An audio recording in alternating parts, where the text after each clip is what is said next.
Braving freezing conditions, rescuers pulled victims to safety after a deadly earthquake rocked parts of China's Gansu province a day earlier, while survivors faced months of uncertainty ahead without permanent shelter.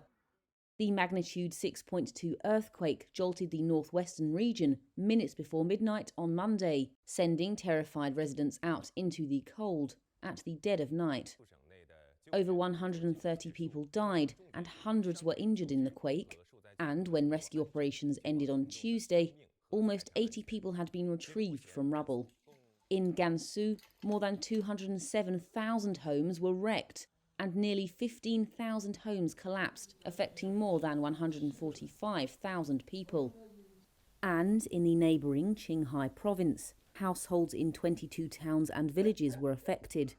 This family was one of many. My parents were pulled out from underneath this, but I don't know how. Anyway, we ran to wherever we could. Immediately, the power went out. There was nothing in sight. I panicked.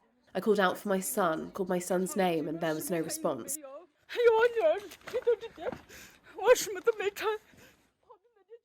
And my daughter. She was buried under there.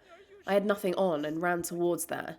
I called out for my daughter. My daughter responded. I said, "Take Mummy's hand, grab it and come out quickly." And my husband and I dug her out.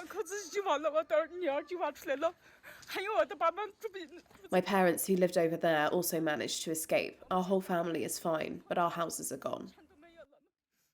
The family of 7 said they'd slept exposed to the freezing cold elements and hadn't eaten in the past 2 days. However, efforts are underway to get relief to the earthquake victims, with volunteers stepping in. We are from a nearby construction team and spontaneously came here to volunteer in rescue efforts. We also have colleagues who are participating in the rescue.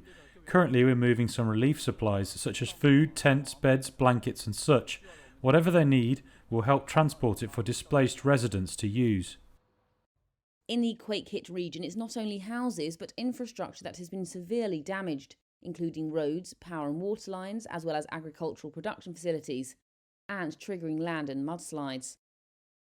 Recovering from Monday night's earthquake has been further challenged by the powerful cold snap that has gripped most of China since last week. Temperatures around the quake epicentre in Gansu fell to about 5 degrees Fahrenheit on Tuesday night. According to local media citing researchers, people trapped under rubble exposed to conditions of 14 degrees Fahrenheit without help could develop hypothermia and may only be able to live for 5 to 10 hours if uninjured. The freezing cold was not the only concern weighing on rescuers.